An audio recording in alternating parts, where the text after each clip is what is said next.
This is a production of Cornell University. Okay. And today I'd like to share the progress that we're making in the Sorrells lab to map and identify a gene that influences kernel weight and morphology, and also propose a novel mechanism and strategy for fine mapping genes that can potentially accelerate that process and their integration into breeding germplasm. So traditionally, breeders have been limited by the rate and positioning of crossovers in their mapping of QTL or quantitative trait loci. And this is especially true for a quantitative trait like grain yield. Grain yield is a balancing act between the spikes per area, the kernels per spike, and the weight per kernel. And it's not surprising that for a quantitative trait like grain yield, there have been genetic associations with grain yield components on every wheat chromosome. These grain yield components are often negatively correlated due to energy constraints for the plant. And wheat also has a very large and polyploid genome. And due to the limiting rate and positioning of crossovers, few studies to date have fully characterized and deployed causal genes. In the Sorrells lab, a strategy that we're taking is a reductionist approach in considering the independent action of individual yield components. And by better understanding the genes underlying yield components, we can position ourselves to better understand how they collectively impact final yield. And today I'd like to take the time to talk about the importance of kernel weight. Kernel weight is influenced primarily by grain filling characteristics, such as how long the plant is photosynthetically active in the field, as well as the physical parameters of the kernels, such as their length or width, which are under independent action in wheat. And there's been a variety of mechanisms that have been attributed to increasing grain weight, but often it has to do with an increase in cell size or cell number. And when releasing a new variety of wheat, it's really important to consider grain weight because the weight can, one, influence the number of kernels it takes to fill a bushel, which affects a farmer's bottom economic line, as well as the shape can influence the milling efficiency of the grain, affecting whether the value chain accepts your variety. So in the Sorrells lab, we're working with a biparental wheat population, synthetic W7984 by Opata M85. And we've identified a QTL that influences grain weight via an increase in grain width on chromosome 5A due to the Opata parents' alleles. And to increase our genetic resolution of this trait, we've developed heterogeneous inbred families, or HIFs. And a HIF is very useful because you minimize the noise in the background genome while increasing resolution of your trait. We do this by selecting from a very inbred plant already, in this case at an F6 stage. It has a very homogeneous and homozygous background genome, but is selected because it's heterozygous across the QTL region. We've been then advancing single plants since that F6 plant that have, again, a very homogeneous background genome, but differences in crossovers across the QTL or maintain heterozygosity, giving us high confidence that we can associate the phenotypes we see with the genotypes. And if we zoom in closer on this QTL region, on the x-axis is the blot scores, which is just the significance of association between a SNP and a phenotype for the site year environments. And on the y-axis is that chromosome 5A's 350 to 450 megabase pairs. And we have two really significant peaks in association with kernel width and TKW, 1,000 kernel weight, which is our industry standard measurement for kernel weight. And these two peaks could be due to two causal variants, but it could also be due to linkage, which I'll get into next. So there's a lot to see on this slide, but I'll walk you through it. On the left-hand side is an infographic of the chromosome at our QTL region with the most predictive SNPs for the QTL, two peaks highlighted in red. And the different rows represent different HIF genotypes that share the same genotype across the region of significance. And Opata alleles are represented in black boxes and synthetic alleles are represented in the white boxes. And first I'll draw your attention to that 341.5 megabase pair SNP. The way you'll continue to read this is across to the right-hand side, the distribution of the phenotypes associated with HIFs that have that genotype, and the different rows or HIF groups, as I mentioned, represent the different plants that share that genotype.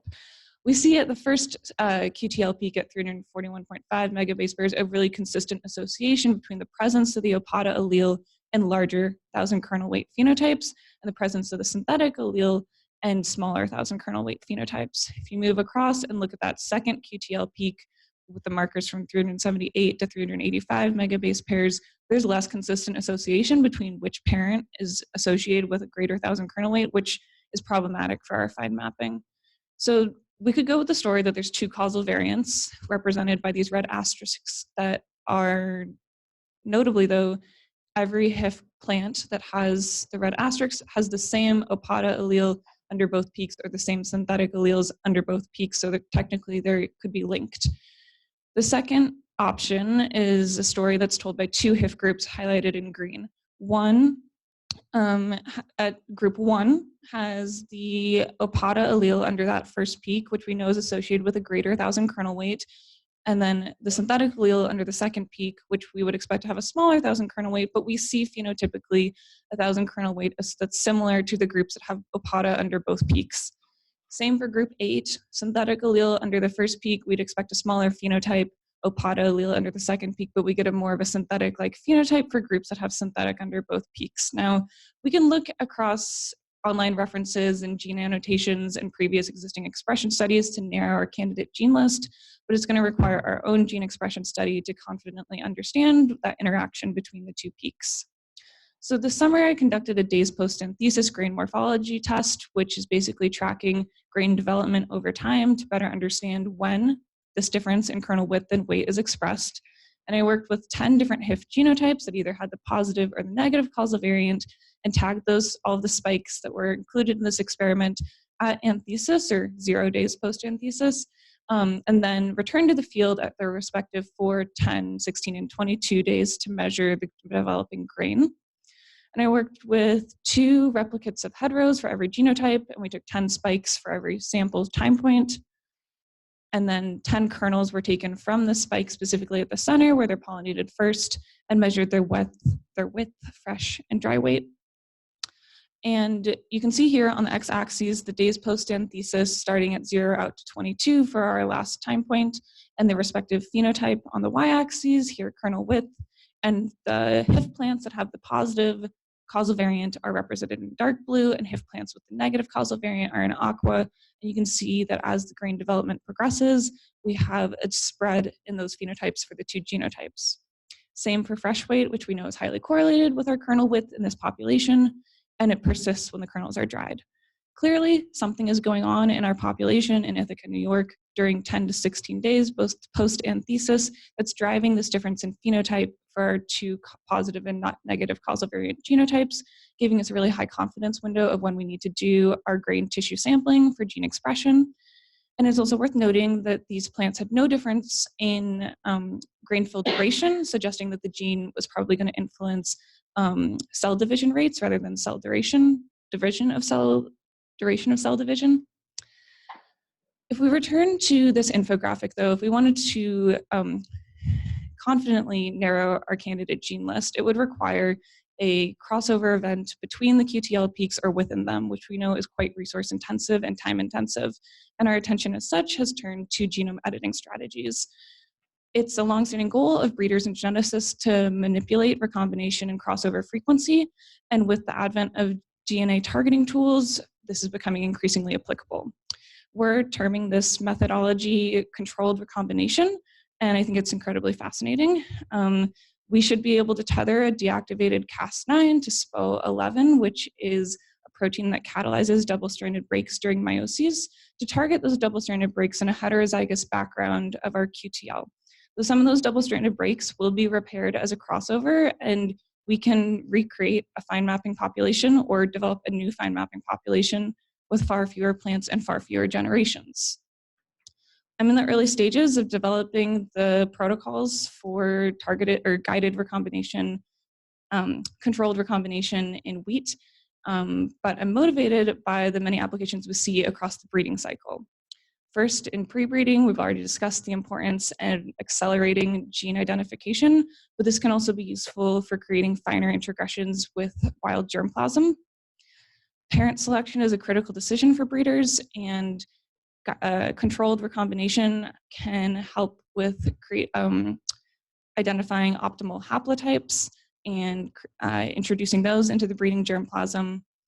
Different controlled recombination strategies will have different outcomes of the efficiency for crossovers, whether you're knocking out a crossover suppressor gene or targeting double-stranded breaks where you're interested in getting a crossover. So the breeder can then identify optimal crossovers as well as select for null segregants for your genome editing constructs. And then with controlled recombination and better identification of the genes that we want to be introducing into our germplasm, we can more rapidly improve existing elite varieties. The next steps of this research are, of course, to validate and characterize the QTL on chromosome 5A, and we can do this with a gene expression study to better understand also what's going on with the two peaks, as well as knock out and knock in the genes that we identify to be our causal variant. Our first attempt at controlled recombination in wheat will be to do a proof of principle study and regenerate the fine mapping populations for this QTL with fewer individuals and generations. And the ultimate goal of this research is to implement the beneficial alleles for yield components in elite varieties, as well as our breeding germplasm. With that, I would like to thank the many individuals who helped make this research possible, and I'd be happy to answer any questions.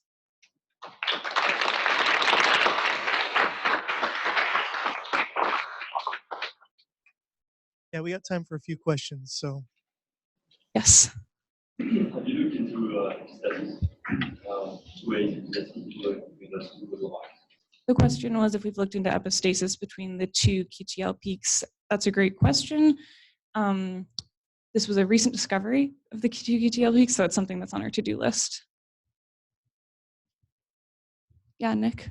I guess kind of along those same lines, it would be interesting if you have, I mean, I don't know, just thinking, it might be interesting if there was an interaction and that interaction was actually like a protein and an activator, right? So you may just, it might be a good idea to think about not just looking for genes too.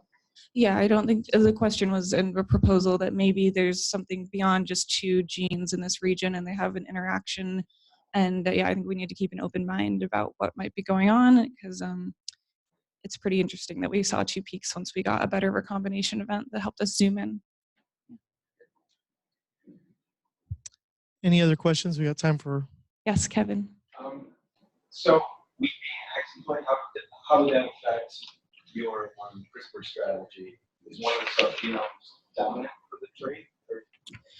So when I look at least within our synthetic apodal population, we only get significance for this trait on chromosome 5A. We don't see it on the B or the D, okay. But when we look at, at gene annotations, they do have homologous copies on the other chromosomes, so we will have to pay attention with our sequencing of those regions to just make sure we're targeting like appropriate PAM sites.